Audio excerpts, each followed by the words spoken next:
What up, everybody dudes, and welcome back to Sippin and Bitchin', where the drinks are icy and the book talk is spicy or depressing, considering what book we're in.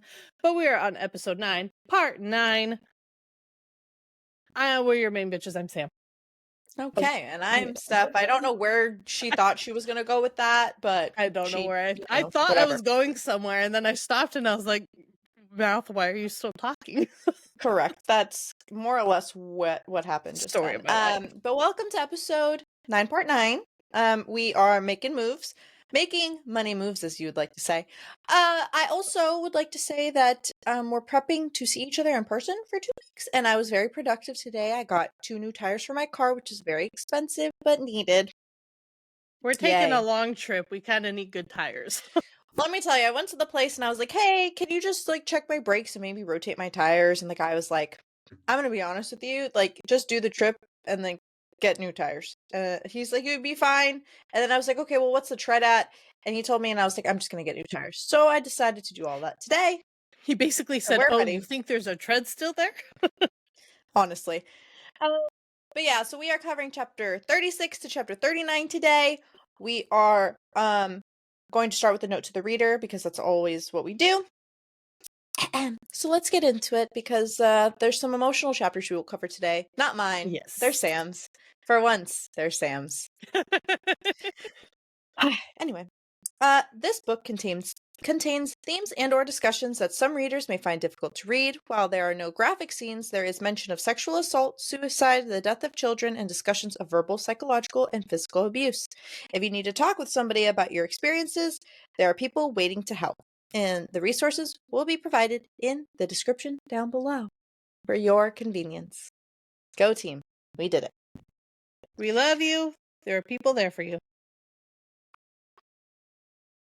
I would say we're there for you, but we're not the ones you want to go to. No.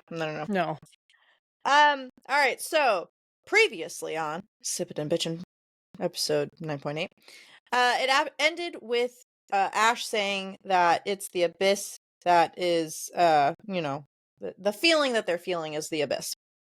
So we get into chapter 36, where Sarah's just like, that's not at all what I expected you to say. And Ash is like, I didn't expect you to feel that before me. Your senses are continuing to progress impressively. And she doesn't want to brag because, well, badass bitch. There's just a lot of shit going on. And she starts to like get up to get ready to go help him, and he's like, you can't go. And they have this whole like back and forth of like whose dick is bigger, but he's just like, we know you got a big dick, but that because you have one, like you need to stay. And she's like, what? And he's like, it has nothing to do, with her. It's that she's the true primal of life and all the souls would be drawn to her. I love how she's like, is it because the abyss is your thing? It was very much like one of those power struggle back and forth situations. And essentially he's like, I hate the idea, and she goes, I hate the idea of you going out there and facing who knows what when I can't be there with you. But spoiler alert, in the next few pages, she has her own battle to fight. So really, I'd like to say this is divine intervention, but fates piss me off in this book, so I'm not going to say that. So much. So Ash goes to the abyss to deal with the souls with Crowley and other guards, and after he leaves, Sarah has this like thick feeling of unnaturalness, which I've never really looked at that word and thought it was weird until I read it in the book. And big ass wingy boys that have wings that are like bigger than Reavers, aka the Sekia. Pretend we pronounced it right because that's the only way you can pronounce that. Come and attack them in all their glory, which is great. She's so great. Good thing she was there. Correct. And one of the during one of the attacks, she's like watching the guards and all this stuff, and she ends up seeing like their soul. She says, I'd never seen anything like that before, but I'd heard what it was called here and in every realm, even the ones beyond the primal veil. It was the spirit of an individual, their inner consciousness, the psyche, the self, souls spelled differently, and then the soul. She had finally seen what she'd sensed upon death, the separation of the soul from the body. Guards are screaming, cars is screaming, everybody's screaming. Belle shows up because Belle, Belle is Belle. And so Sarah like yeets herself down the stairs, essentially to I picture, you know what I picture? I picture like a who's the one that makes a She crater doesn't when they yeet fall? herself down the stairs. She yeets herself off the balcony, doesn't she? She yeets herself down. She yeets herself down. Yeah. Oh, and then like she says, Cars I'm is never like, good taking the stairs gods. anymore. Yeah. Then she says, I'm never taking the stairs anymore. That's what she does. And Belle's Cars just like, huh? calls her out on her absurdity again because, that's Belle's job.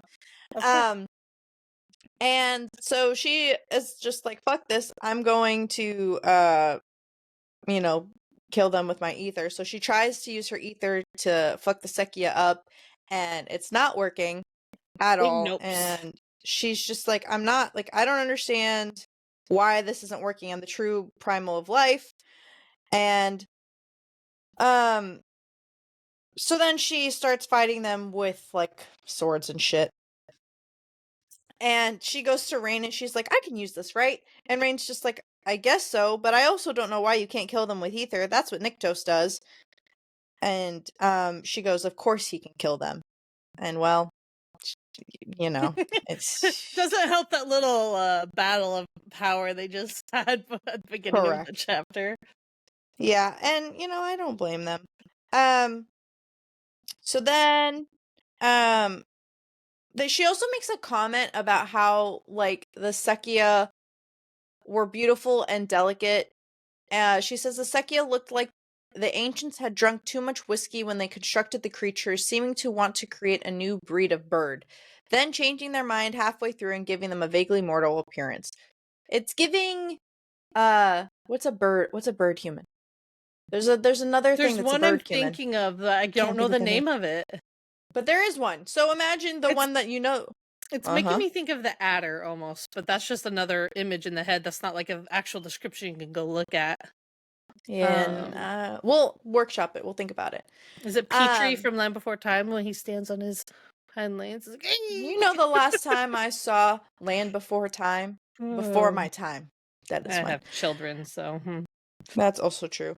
So this is all going out. There's a bunch of fighting, blah blah blah blah blah. She's ripping people's heads off, stab stab, blah blah blah. And then dark tendrils snaked out from the void of churning nothingness, streaking across the sky and the ground. Strands of thick shadows wrapped themselves around the bodies of the airborne Sekia.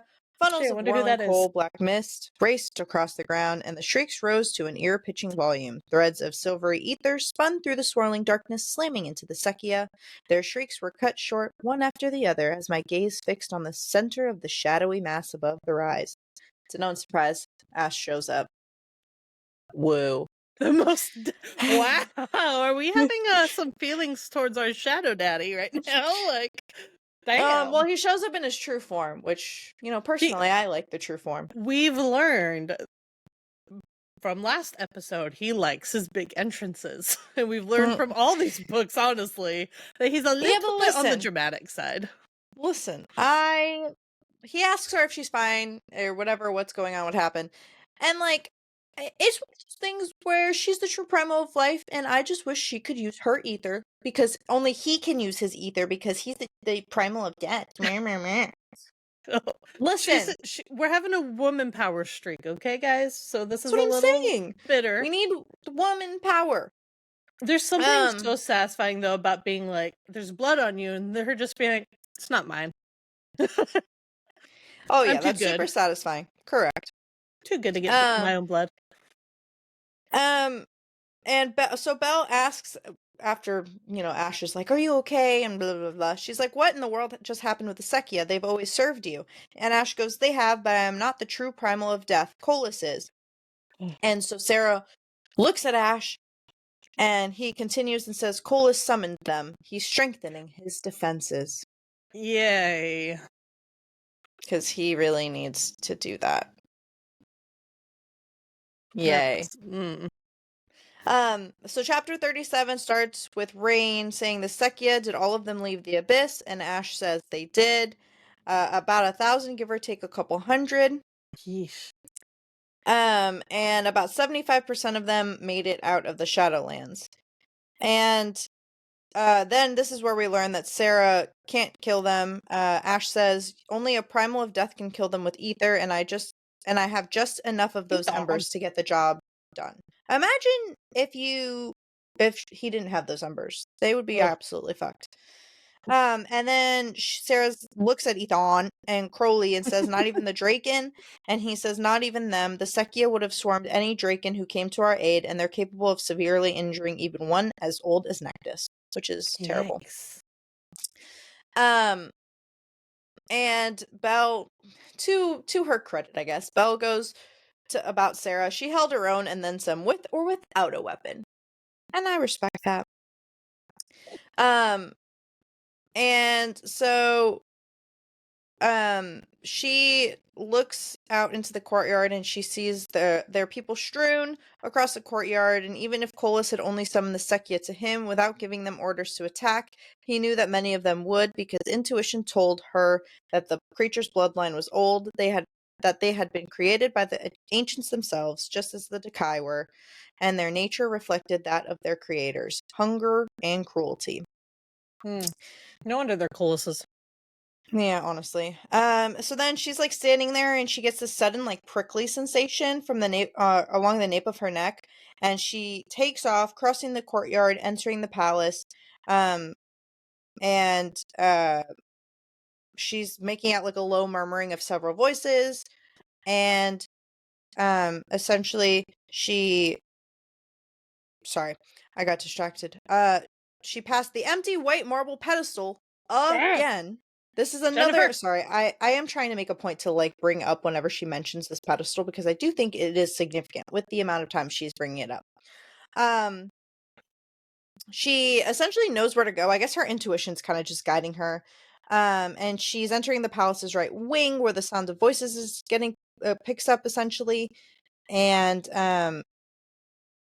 she says they had been completely empty when I explored the palace with Jadis and Reaver.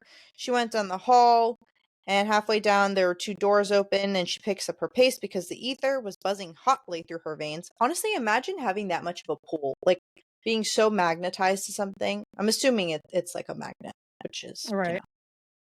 So she enters the chamber and she takes in the horror of the space. Gods were extraordinarily hard to kill, given only a handful of things could kill them. Shadowstone to the heart or the head, a blast of ether from a stronger god or primal, or Drakenfire, and massive bodily damage inflicted by any creature created by the ancients. And the Dakai and Sekia were only 2 of them. The knowledge I'd gained during my ascension warned me there were more, truly nightmarish things, but gods weren't infallible. Honestly, it scares me to know, because between this book and Poppy and Cass's book, we do learn of at least 1 or 2 other beasts, I want to say. I feel like we learned 2 other ones, but I can't think of them off the top of my head. Anyway, the large chamber was turned into an infirmary. Most of the injured were unconscious. Moans came from those who weren't, as Eos hurried between the cots, her arms full of bandages, and she wasn't alone. She was with a tall man with a large brown satchel, who she recognized as Kai the healer. I'm assuming his name is Kai. I don't know. And so she ends up using the ether because it was designed to protect life, to heal. And she makes the realization that had shaped Ethos and even Ash before the embers were removed from him. It wasn't as strong as Ash's father, but the essence of life played a role in who they each were at their very core being. And so she heals as many people as she could. And she gets to this last person who has passed on, and Ash like comes in and he's just like, he's gone. And she's like, I know. And he's like, do you? And she nods. And she makes a comment to Ash that it must be hard for him to be around so much pain and being able to feel it. And he goes, it's manageable. Imagine just shrugging This it off. couple, these 2 are such. It's fine. It's whatever.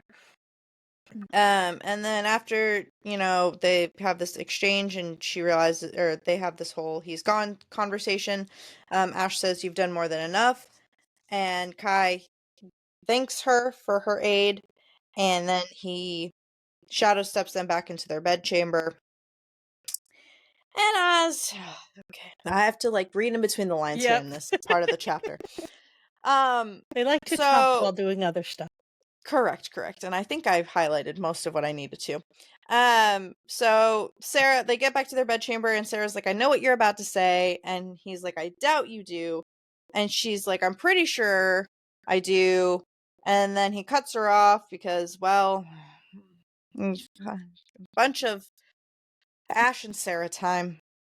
And he's like, she's like, "What are you doing?" And he's like, "What does it look like I'm doing?" She's like, "It looks like you're undressing me." And he's like, "That's exactly what I'm doing. Unless you'd prefer I not." She's like, "I don't." And he's like, "I know."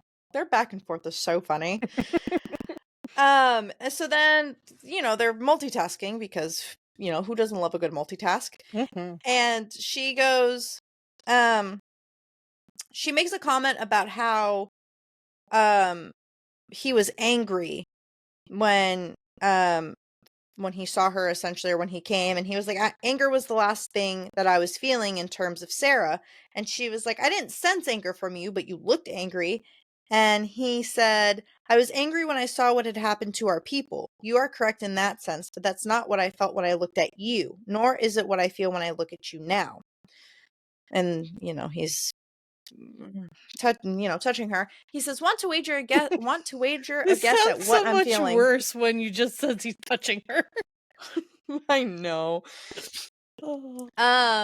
He said, "When I saw you, I wasn't thinking about you being out in the courtyard fighting alongside our people. I asked you not to come to the abyss, and while I would have preferred that you stayed out of trouble, the moment I learned that the Sekia had attacked the palace, I knew my queen would be out there holding her own. That is what I expected, or what I expect from you."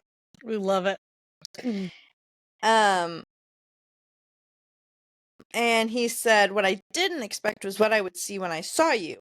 And she's like, "What do you mean?" And he says, "You were shining. Gold, silver, you were ethereal." Imagine a man calling you ethereal. Oh, imagine Ash calling you ethereal. And then they are having sexy talk, and she makes this comment, which I think is important for the sake of knowing who Sarah is at her core. But she says, "I could give up control and let go. Ash could take me, and I could allow it because he understood. I trusted him. I knew I was always safe with him." And I think that that's very, it shows her growth as a person because she's had no control over her life. She was always hidden. No one knew who she was. She didn't know. It was like, it's a whole thing. And it's now her evolution. It shows how as true her love and trust in him is. Correct. And Ash goes, "Just do me a favor next time and take the dagger with you." And she's like, "I can do that." And then they have sexy time, many sexy time. Mm-hmm. And then they're finished with the sexy time, and he's holding her. He's straightened, folding one arm between her breasts and the other across her waist, sealing me to his chest. My feet no longer touch the floor. Words. Yeah, words. I love I try. And then, so his head dips, and she feels a sharp graze of his fangs at the space between her shoulders and her neck. And so they're finishing, and he didn't let go of her until his breath slowed, and then he kissed her shoulder, and then he says her name, and she feels a dual burst of lust and anxiety slicing through her. Her eyes flew open as pressure clamped down on her chest, punching the air out of her lungs. And she saw gold bars, and she felt the heat against her back, oppressive heat instead of the comforting chill of Ash's flesh. Just for a second, no more than a heartbeat, her breath lodged in her throat. And she says, "Stop this." I squeezed my eyes shut. "Stop this now. I'm not there." I held my breath for 5 seconds. "I am here." I exhaled slowly. "I'm with Ash." I inhaled. "I'm not there." As the panic loosened its grip, I slowly became aware of Ash's hand rubbing the center of my back through my nightgown. That didn't make sense. I hadn't pulled it up. Had he? Her throat tightens and she opens her eyes and realizes that she was gripping his arm and once more staring at the open balcony doors, but it was from a much lower position, and I could feel Ash's heart pounding against my arm. It took a moment to realize that not only had Ash turned me in his arms without me realizing it and fixed the nightgown so I was covered, he'd also sat us on the couch. And she is freaking out. She's like, "How long have I been freaking out?" Her heart turned over heavily. It had felt like only seconds, but clearly it had been longer than that because she was in his lap. And the chapter ends with her smelling stale lilacs. And that's death, in case you've missed it. We Death. love a good moment turned bad by A fucking fear? trauma and PTSD. A fucking fear. It's really just not what you want. Truly. No. And I'm gonna say this now. I wrote this in the notes, but I said the next 2 chapters are serious ones covering Sarah's trauma from not just Colas, but also her past Octavius and learning to seduce a primal. So if any triggers mentioned in the note to the readers pertains to you, or if things begin to feel uncomfortable, please continue with caution and know it's okay to skip ahead at any time.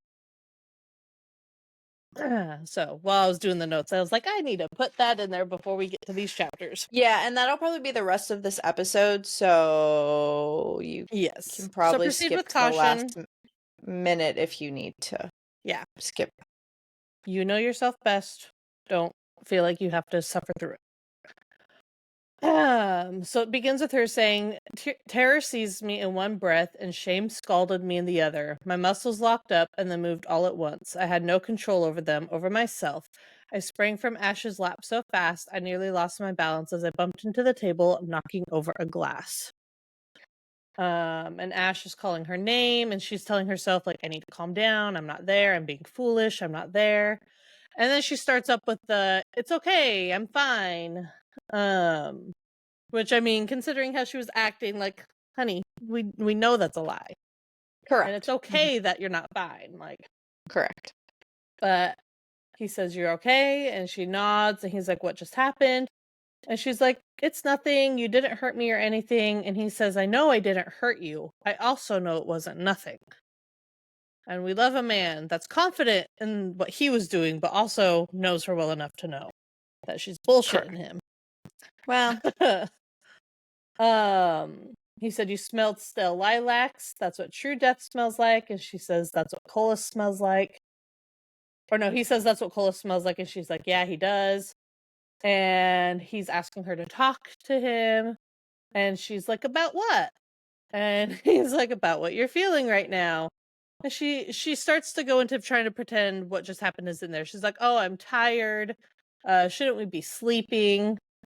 And he says her name again. And she kind of snaps at him saying, what do you want me to say? I freaked out for a minute. It's no big deal. And he's like, I didn't say it was. And she's saying, you're acting as if it is. And he apologizes, saying, I'm sorry, I didn't mean to. And she feels bad that he's apologizing because she knows she's the one that's kind of acting out. She's like, I'm just tired. That's all. But I think this is one of those things where, and I know we're going to get into it further, but I think it's one of those things where if you're not ready, I don't even want to say if you're not ready. If you have been conditioned to, for lack of a better way to put it, to not process things correctly. I mean, at least that's what my therapist says. So to take this with maybe a half grain of salt. Yeah. But if you aren't equipped to process things correctly, or quote unquote, just process in general, this not belittling is, I guess, the best word to say, is belittling your experience only comes natural. Right. So it's like a default to go on a defensive because it's one, once you acknowledge it, it makes it more real. Two, right. it's like a sense of weakness, for societal weakness, you know what I mean? Yeah. To kind of be vulnerable there's the stigma against being vulnerable, especially around, men and like their own trauma, because, Oh, yes. Cass and, the characters in this book, they all have their fair share of trauma. So it's like all of that, and then she is now the true primal of life, and we've said it in previous chapters, but she's just like, compared to all these people who are homeless or don't have XYZ thing, like, my problems are nothing. Yeah. And then she has the added pressure of being the queen, and she's just like, I can't fall apart, I'm the queen. Yeah. Which sucks. And a lot of it is her putting that on herself too, because none of the others expect that of her. But she sees the title, she sees the power she has. And when you see someone with power and a title like that, you automatically think they're a strong person. So she automatically thinks, I have to behave a certain way simply because of how I will now be seen. And it's like, she's not thinking about the fact that she's still a person, still went through something. And I think it's very easy because as people, we're just easy to be like, oh, I'm fine, and people will move on. But it's harder when you're with someone who has their own trauma experience and wants to just be there with you and help you through it, that they're like, I know you're not because I've been there, but they're like, no, no, no, no, no, it's fine. You had it worse. It's fine. Like, it doesn't need to be about me. It's a fun, emotionally exhausting time. But he reminds her of the caverns that he took her to, and he said, I told you then that I know it's still you. You didn't need to remind me that it was still you. I know it's still you, no matter what has happened. And she's feeling a lot of like pressure in her chest, and her heart is racing, and she's like, nothing happened though. And this is where we see Ash kind of start to lose his patience of her, because he's hurting watching how she's feeling, and she projects all the time, and so it's affecting him as well. And he's trying so hard to be there for her however she needs. But this is one of his moments of, I'm fucking sick of you saying it's nothing when I know it's not nothing, when I feel what you felt during all of that. And that's kind of what that goes over. He says, because his eyes close, and she's like, I told you that before. Colas didn't. And he cuts her off saying, and I told you before that I know better. I felt your anger. Every time I was conscious, I felt your pain. I felt your desperation. And she feels herself starting to spiral, and he says, he took from you. He took your blood. And she's like, oh, I stopped him. And he said, yeah, you stopped him that time. Please don't lie to me. You don't need to. And he's saying, don't you understand? I know. And she says, no, what? And he says, I know how he is. I know exactly what he is capable of. I know what he did to others he put in those cages. I know you tried to convince him you were Satoria. I know you did everything you could to get him to free me. I know. And like, he's putting emphasis on the know, that he knows what's going on. I don't think she realizes like I don't think she has processed that he has been feeling her feelings. I think that that's a super pivotal point, because I'm pretty sure it says it either in this chapter or at some point when she's like processing. I don't think that has been a concept we've grasped, is that he has been feeling her strong emotions. She knows that he does, but at the same time, she's wanting to like not think about that when it comes to these moments. Because you're right, it does mention it, but then I think she often forgets that people went and talked to him too. Like Kin went and talked to him, Colas went and talked to him, and that's what starts her spiral here, because she's saying, "What did he say?" And Ash is kind of backing off, saying it doesn't matter, and he's like, and she's starting to lose her, like, panic has set in. She's losing her shit now. And she's like, yes, I pretended to be Satoria. I told him I would consider things with him if he released you. He agreed, but found every reason not to. It didn't matter how much I pretended. I didn't want to rip his throat. It didn't matter how much I pretended I didn't want to rip his throat out whenever I had to listen to him. He always found a reason not to let you go. You were too angry. I was too mouthy, too stubborn. So yes, I pretended to enjoy his presence and often failed at doing so because he... And then she kind of stops and tries to like control herself, and she's like, I told him you didn't love me. And He knew I cared for you. I think he knew it was more than that, even though I played it off. I told him you had your cardio removed. If I hadn't told him that, and Ash says, I know what he would have done. He would have put me into stasis and I still may be in it, but you protected me. You saved me. You saved yourself. And she's saying, I saved myself before it was too late, essentially. And she's like, why does it feel that way, though? Nothing happened. And he's saying, and he starts yelling. He says, stop saying nothing happened. And she said, it's the truth, God damn it. And they're just yelling at each other. Like, they're yelling. Like, exclamation points are being used. And she says, it was the truth. Nothing had really happened to me. I was lucky. And he is yelling back saying, I know that isn't true. I saw the bruises. I don't give a shit how he controlled his anger the next time. He hurt you, Sarah. He threatened you. He showed you off. And I know that what Colas said he'd do if he turned out to not be Satoria. I know Colas fed from you. And I know he is why fear seizes you when you feel my things, when you never allowed fear to stop you before. He took that from you. What you experienced with him, it wasn't nothing, because I know part of you is still there, still in that cage. I love a man that is aware. I think, yeah, well, yeah, that's all I'm going to say. Is yeah. Yeah. I think he like lays it all down or lays it all out. And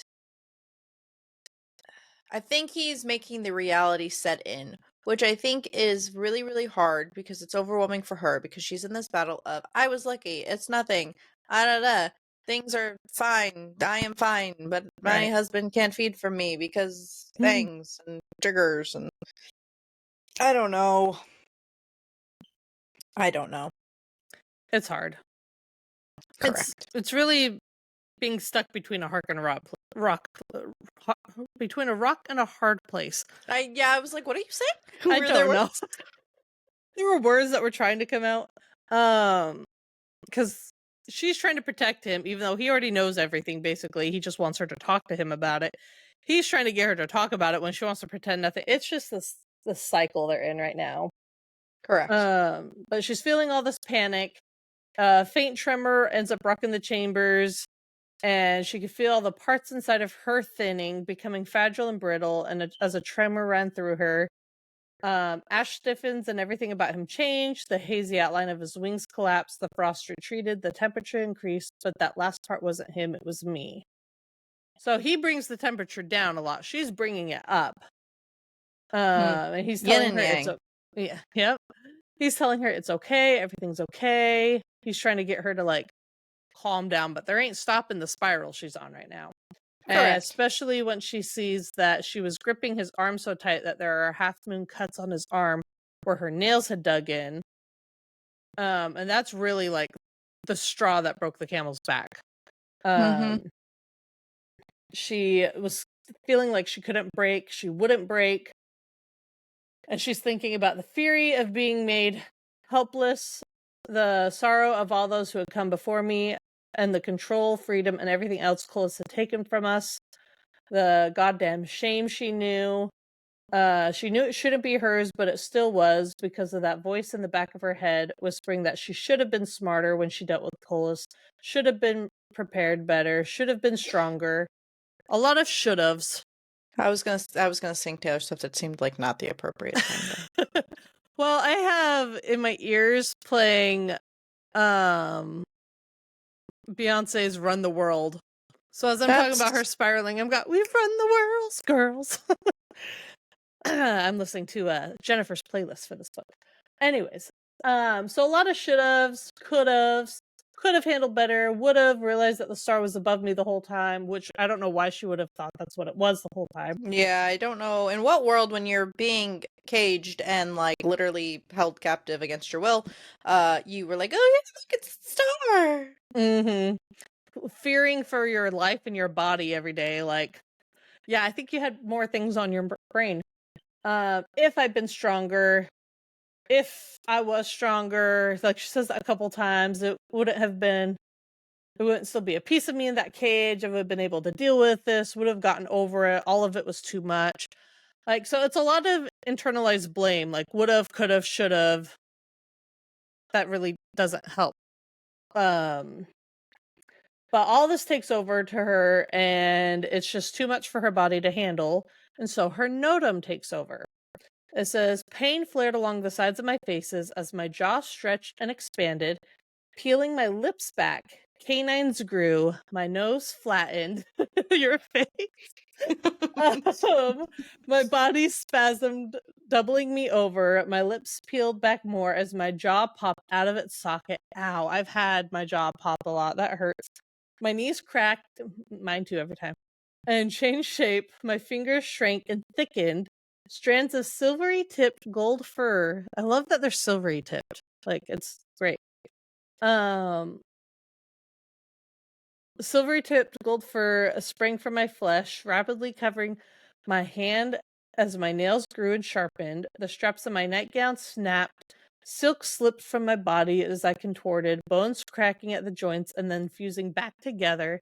My back bowed as I shifted. I fell forward, my paws landing on the stone floor with a soft thud. Steph is very excited. I mean, yeah, it's really cool because it's one of our female leads finally doing some, you know? Yes. Why the men get to change and do cool little rare? Can't wait to see what happens to Poppy when she changes. Yeah, is she gonna be That's a gonna be wolf? wild. Is she gonna be a cave cat too? What is she gonna be? Is she gonna be a cave cat in a wolf's body? A wolf in a cave cat's Okay, body? so last time we had Wolven Draken, and now we have Wolven Cave Cats, or Cave Cat Okay, but Wolfen. in my defense, it could happen because she's joined with both. Oh my god, what if she Okay. could do both? What if she could do That both? would be so cool. One for Depending on the Cass, one for situation. Kieran. Yeah. Mhm. And I didn't mean like that. I just meant because they're Yeah. all joined, so she has Yeah. But listen, your Wolven cat are a lot more realistic in my brain than your Wolven Draken, so. It's fine. Okay, someone draw that one too. We got a lot of drawings we need done for Steph's mind. Correct. And so like with Cass when he shifted, and with that shifting, your primal instincts kind of take over, and she doesn't know who's around her. She doesn't really know herself. She's an animal right now, like has those animal instincts. The air shifted around me and I reacted, sinking back, my tail swishing over the smooth stone, and a sound came from within me that turned deeper and raspier. I bared my fangs, my muscles tensing as I prepared to leap. The threat backed off, giving me space, which we all know is Ash. Muscles twitched as I held myself still, staring at the leather-clad legs. Neither of us moved for several moments. And then she crosses to the balcony and leaps off of it. She's doing a lot of leaping from the balcony. She was serious about never taking the stairs again. Yeah, yeet. You hear Ash yell, "Open the gates now!" And I love that he didn't try to stop her. He knew what she needed. And he's like, "Let's get as many people out of the way as possible." I don't think he could have. Probably not. I mean, it would have been a fun tussle to see Wolf and Cave Cat. Anyways, they get the gates open just in time. She goes through them. She wanted to chase after the guards that were running away because, you know, the instinct to hunt took over, but her desire to run was greater. So that's what she did. And that's what she does for the next page is she's going through and just running throughout all the Shadowlands. That's literally all it is. She's free, soaring, flying, but the cat version don't give me that look. I was excited, and then you went on a weird High School Musical, not parallel. Listen, you do musical parallels all the time. I didn't know a cat version of one. Hasbenya. I don't know. I'll go Lion King. Listen, I don't know where to go. Just anyways, keep going. She's running, and then she eventually ends up to the gateway to the mortal realm where her lake is. She can smell it on the other side, but she says, to my lake home, Yes and no. And the whole time she was running, she knew there was something following her, which we all know is Ash as a wolf. Woof woof. She says, a scent, I can't with your face. A scent reached me, fresh and citrusy and stronger than before. She growls at him, and a wolf stalked out into the road, its fur a glossy silver in the dimming starlight and lavender-streaked skies. The beast was huge, a good head taller than me, broader at the shoulders, and a predator to his core. So even in wolf form, he sounds sexy. Like, There's a market for that. yeah, yes, there is. And we're not here to kink shame, so it's fine. He hadn't been hunting me. I knew this even in my Noda form. He'd been watching over me, as he'd done for most of my life. The silver beast drew closer, its intelligent gaze locking with mine, silver eyes. I froze. So once she got to the gateway, she kind of slowly started piecing herself back together, remembering bits of who she is. And oh, hey, I'm not just an animal. I was a person. But Ash shifts and becomes back to a man. And she's recognizing who he is, and he says, Liesa, you can't go through there, not like this. Plus, you must be tired. You've been running for hours. Dawn is approaching. Let's go home. And she says, home. I leaned forward and sniffed his hand. Fresh air, citrus, his scent. My other half, my heartmate, my king, my husband, my everything. He was mine, and I was his. I'm just... Anytime they get to that kind of part, I'm just like, oh, are you going to be making that face for the rest of the 100%. show? Correct. That is. Mhm. But she's looking at his arm again, and he sees where she's looking. He says, I'm fine, but I'll be perfect once you come back to me. And she's like, I wanted that, but I wanted to be free. There was no looming war or crown I didn't even want. I was stronger in this form. I was myself. Nothing could gain the upper hand. If they tried, they wouldn't have a hand or a head. In this form, I could be the monster. So she's kind of having this battle of, I know I need to go back. I want to be with Ash. But at the same time, she's in this moment of like, there's no expectations when I'm here. I can just let my inner demons out and just be. And I can't blame her. I think if I had that opportunity too, it would be hard for me to choose. Correct. But he knows the word to say that she has never been able to deny him. And he says, come back to me. Will you do that, please? And she says, a shudder went through me. I was never able to deny him when he said please, no matter what form I took, unless it was something I wasn't ready to share. And in this, he goes through talking her through how to shift back, kind of like what Kieran had to do for Cass. He says, all you have to do is will it. Like when using the ether, you just want it, Liesa. And that kind of triggers in her head. And so she said, the change came faster than before. Silvery light appeared all over my limbs and then washed over my body, just as it had done with Ash. The process was far more fluid. Tendons loosened as my bones contracted, snapping back into place. My fingers thinned and lengthened, and my jaw shrank. I felt my hair slide over my shoulders, but I never felt the roughness of the road beneath my bare knees. Ash didn't allow that. That's a very opposite face than what you were making before. I know. It sounds gross, contorting and weird, shifty. Okay, so when she contorted and shifted to a cave cat, you were That's like, ooh, cool. Then exciting. she was running. Now she's like putting herself back together. It's like when you decapitate Callum and then his head crawls back up his body. Or it's like when Jennifer teases about a remnant being into pieces and Vanetta keeps kicking the pieces away, so it takes them longer to shift. Yeah, well. And she's like, I don't know what happened, and he tells her that it was her Noda. The Noda is still you, but it's the most instinctual part of your primal being. Just like with the ether, it can respond to your emotions or potential threat, but it has to be pretty severe for that to happen, because she's worried, like, oh great, anytime I have anxiety. He's like, nah. It's pretty severe emotions. After the first time you shift, you have more control over it. And she apologizes to him, and he's like, yep, you don't need to apologize to me. And they go through this little squabble. And she's thinking, I really couldn't believe that happened. I had freaked out like that and lost control, that he knew I was afraid of him feeding, that I was even afraid of that I could somehow forget it was Ash I was with. He knew that a piece of me remained in that cage. And then she finally says she's tired, and he shadow steps them right back into their bedroom, and they get under the covers. And she immediately, her thoughts want to go back to being in Deos in the bed, and she's telling herself, like, stop it, like, don't stop doing this to yourself. And Ash is there, and he's saying her name, and she's saying, I don't want to talk. And he says, we won't, but there's something I need to say, and I hope you'll listen. You don't have to respond, you don't have to say anything, but it's just something I need to say. He says, I would give anything to be able to go back and take your place, but I can't. All I can do is tell you that nothing, absolutely nothing has changed between us. No matter what happened, it hasn't changed how I see you.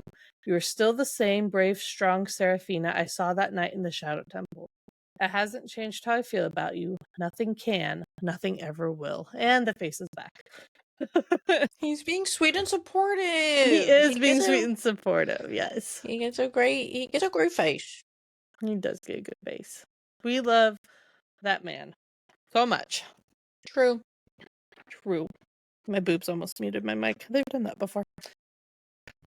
Okay, you're better than me. If you had a yawn and it was silent, I would have just went bloop, bloop, bloop, or something like that. I have to edit the show. I'm not making any extraneous noises I don't need to make. Bloop, bloop, bloop. Anyways, you're clipping those moments to take out, aren't you? Yes. I hate you.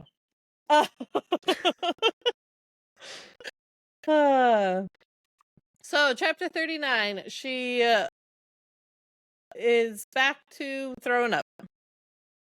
That's where we're at. She says it wasn't almost vomiting this time. It was nothing stayed down. And she's thinking about how when she woke up this morning, Ash was already gone. And it reminded her of when they first slept in his bedchambers, and he would always be gone by the time she woke up. The dark days. And she's like, I was positive the vomiting had everything to do with last night. Okay, mostly everything. I was also nervous about the prospect of randomly shifting again. At this point, anything was possible. And I said, no, Sarah, the vomiting is because you have twin boys leeching off of you. So, I'm not. We all know. You're not mad? We all know how I feel. We're at least a good 20 chapters away still, so. She's in the library looking at the portraits of her parents. She's not really sure why she'd come here. It was a dark, cavernous place where sadness seemed to cling like dust to the tombs, lighting the shelves, the portraits, and the furniture, and her attention at the moment is on Mycella, his mother. She says she was beautiful, and there was little doubt about the kindness in her eyes, and the curve of her lips had been exactly as Nectus described. And she had at one time harbored feelings for Colas, and she tries not to hold that against her because it was before Colas was who he was today. And then she's like, why am I even thinking about this? And then she's like, I know why. It's everything to do with the fact that Ash knew way more than I realized or wanted to acknowledge. And I didn't know how to deal with that. I didn't even know how to deal with myself other than wanting to take a wire brush to my skin and maybe my brain. Mood, honestly. And she believes that it hasn't changed how she feels about it, but she's also thinking, how could it not? He'd be willing to set the realms on fire to save me, but how couldn't it change the way he saw me? Because it changed the way I saw myself. And well, there's where it lies in the problem, sweetheart, is it changed how you saw yourself. He is not you. He is kinder to you than you are to yourself. Anyways. And then she starts to think back to when she was younger, learning at the art of seduction. When she was sent to the mistresses of the Jade. She learned to lie, manipulate, seduce. She should have been able to handle everything that happened, and then some. She's like, it wasn't like I'd actually enjoyed learning the art of seduction before I was even of appropriate age to be married, for crying out loud.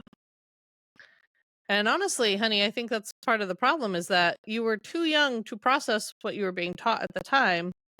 And so that triggered your past trauma and added new trauma. And it was just this great domino effect of trauma. It's Trauma. Great. trauma. How many times can I say trauma? Mm. She said it had been awkward and embarrassing to go from not even speaking about sex to discussing it in great graphic detail with strangers, me when I tell people about my books I read, and then learning how to do it. It had been confusing and even scary at times.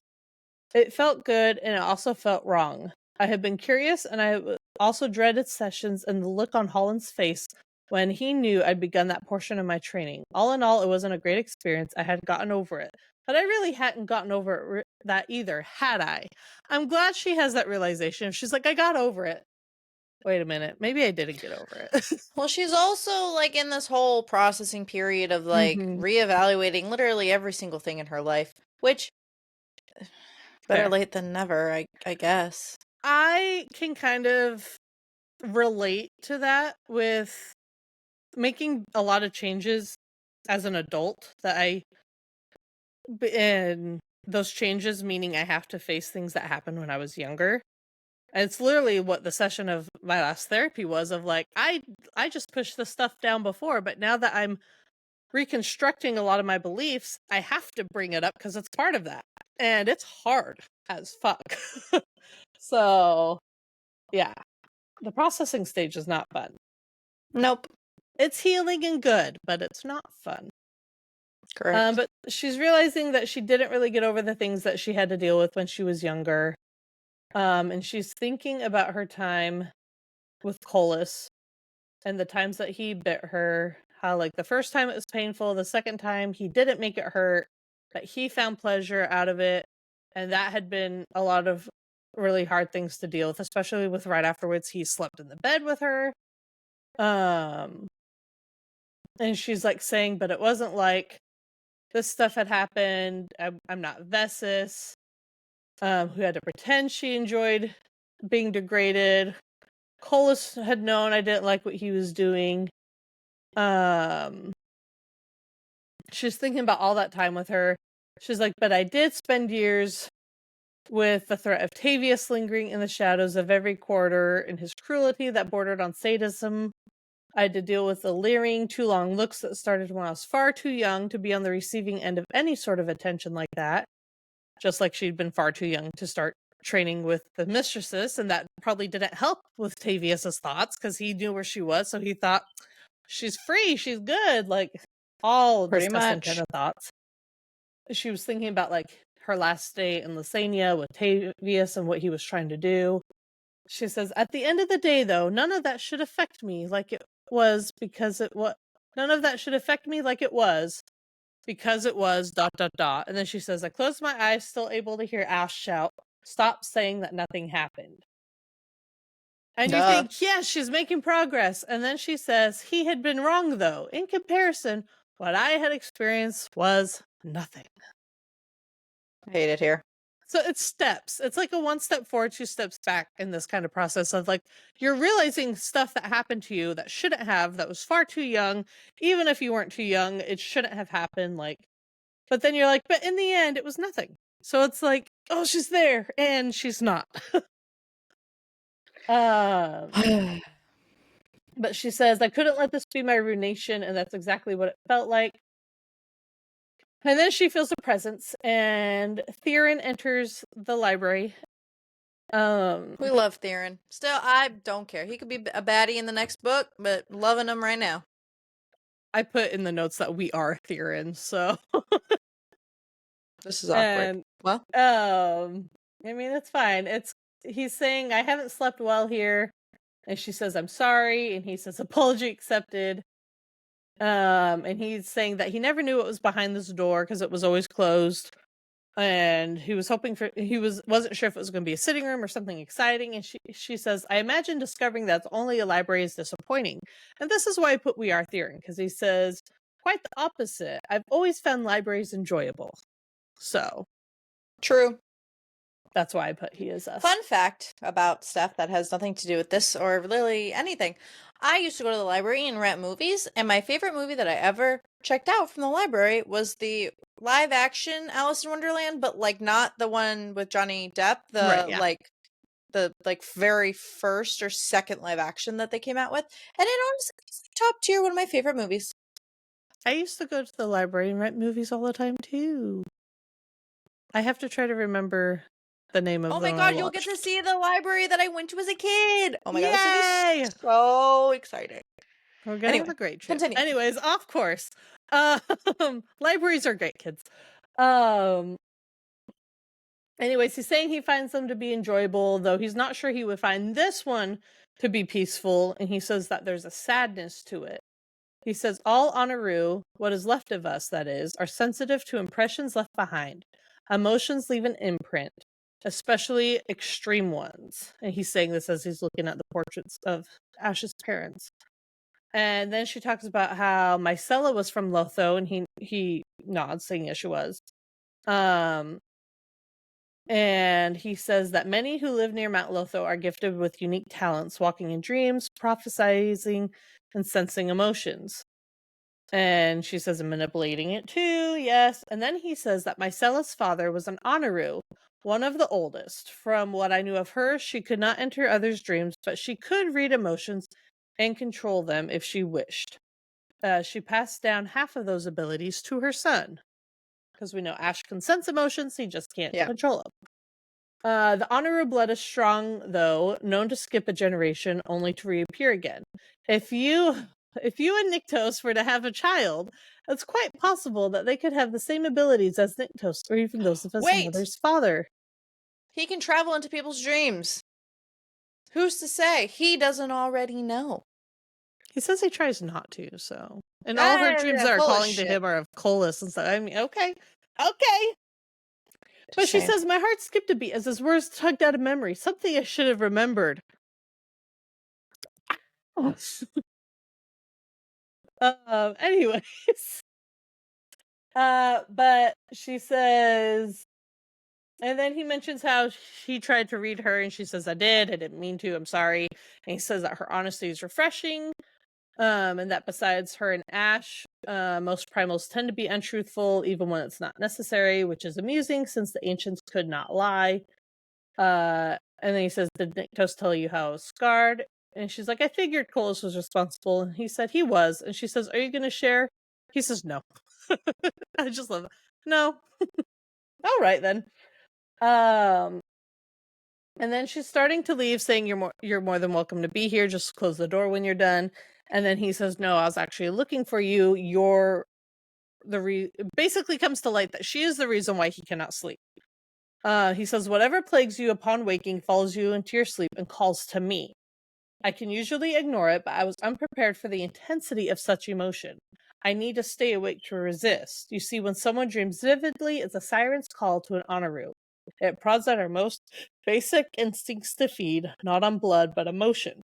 The first night here, I was pulled into your dream. Like you, it wasn't intentional. It's not easy for us to resist the call when we are asleep. I did not feed, nor did I linger. And he's saying, I'm letting you know this so you don't blast me into Arcadia, which you look like you're about to do. And she realized she had stepped towards him. He says, I didn't tell you this to upset you or to offend you. That's the very last thing I wanted to do. What troubles you while awake will not give you peace in sleep. And she's like, I'm guessing you said this because you want to sleep well.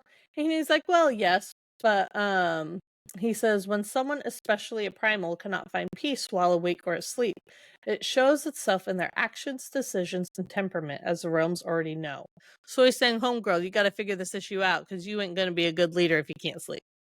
Correct. Which, yeah. True. And then he talks about how basically we find out that's how he got scarred by Colas. He got caught in his sleep. And he says that he dreams about finding her and then losing her over and over in Satoria. And we love that, honestly, that he loses her. But then an idea comes to Sarah, and she wants to know what kind of damage he can do. And he said, I could take all the hate one feels for another and turn it back on them. Let it consume them. But if I can get my hands on someone, I can do much more. He says, I could put someone into a waking nightmare, even a primal, a powerful one. And he says, what are you thinking? And she says, would you like to get into Colas's head? And he smiles and says, I would love nothing more.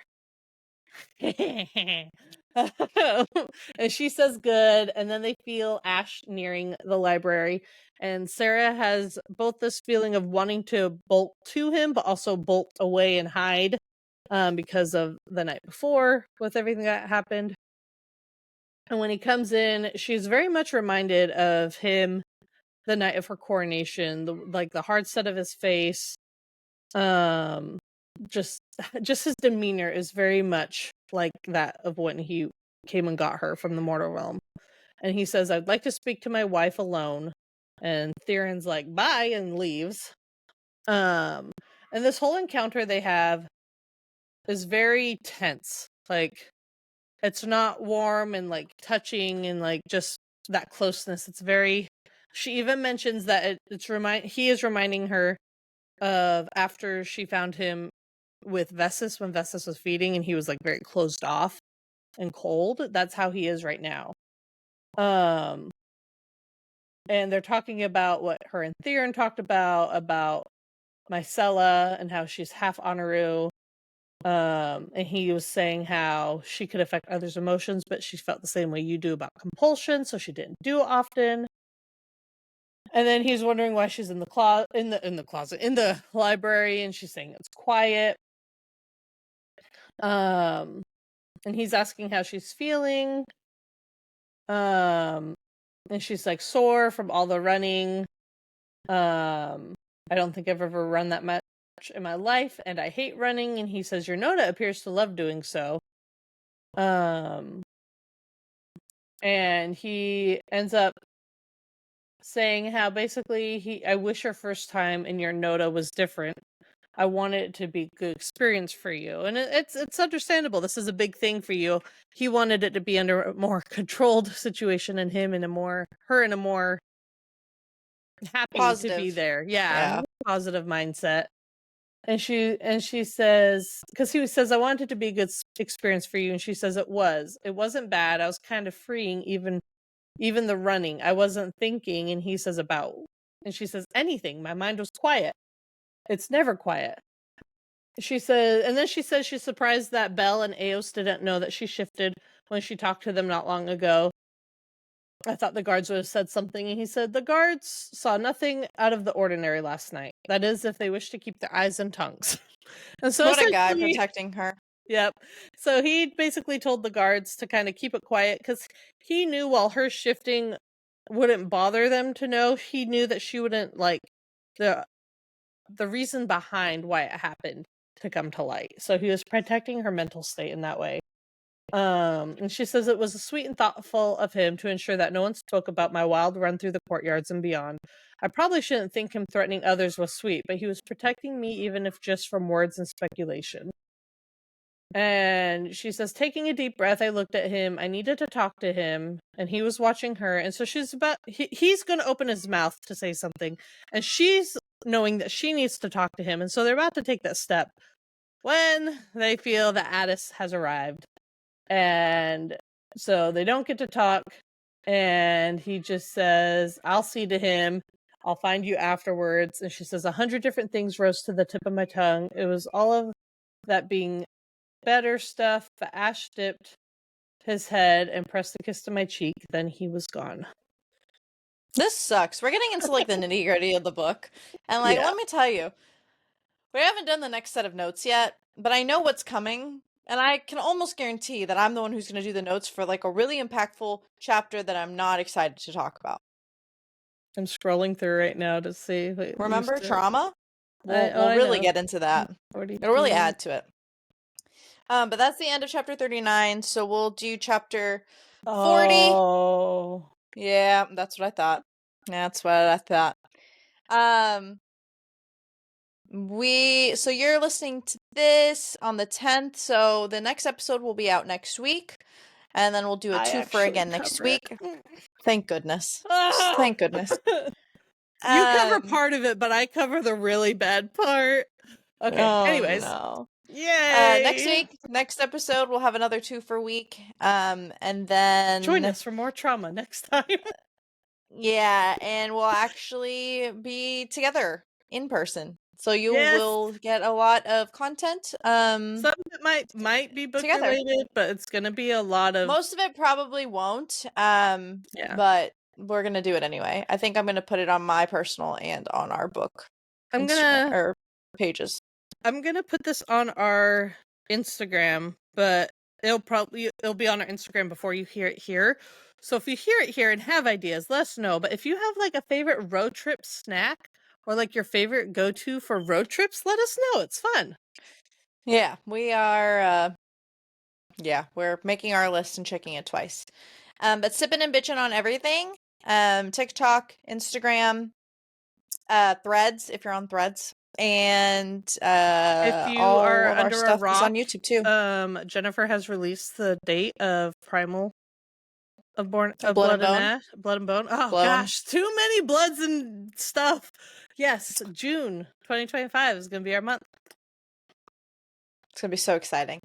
But yeah, go follow, do all the things, and we'll catch you later, bitches. Bye. Bye.